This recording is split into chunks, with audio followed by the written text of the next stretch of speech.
일본이 오늘 화이트리스트에서 우리나라를 제외하는 시행령 개정안을 공포합니다. 수출 규제 시행 세칙도 공개해 우리 기업들의 피해가 얼마나 있을지 가늠할 수 있을 것으로 보이는데요. 정윤영 기자와 함께 자세히 알아보겠습니다.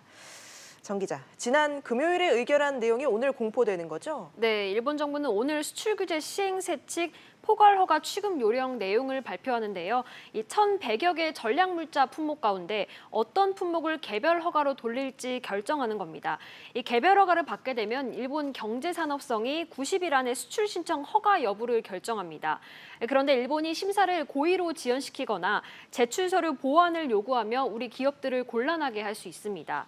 이 취급 요령이 발표되면 일본의 경제보복 조치에 따른 우리 산업계 영향을 가늠해 볼 수 있을 것으로 보입니다. 네, 오늘 발표되는 내용에서 주목할 부분은 어떤 겁니까?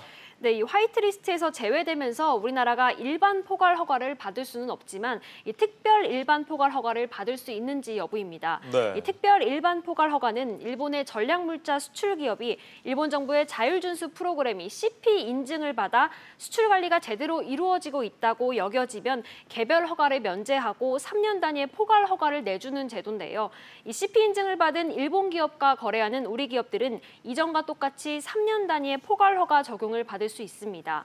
그나마 특별 일반 포괄 허가를 받으면 기업들의 번거로움이 덜어집니다.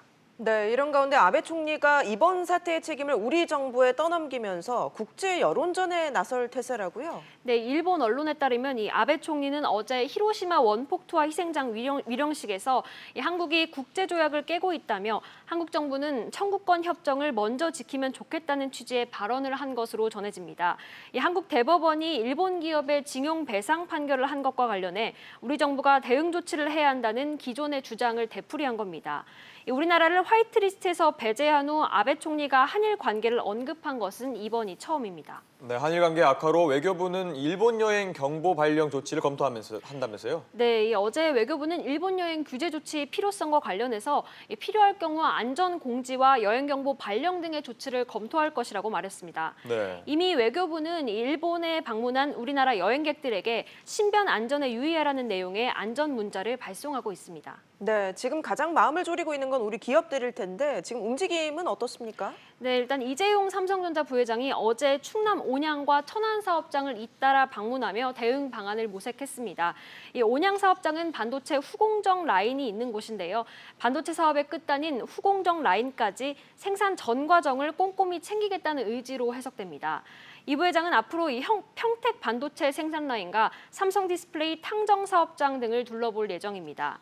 최태원 SK그룹 회장도 이 16개 주요 관계사 CEO들을 긴급 소집해서 비상회의를 열었는데요.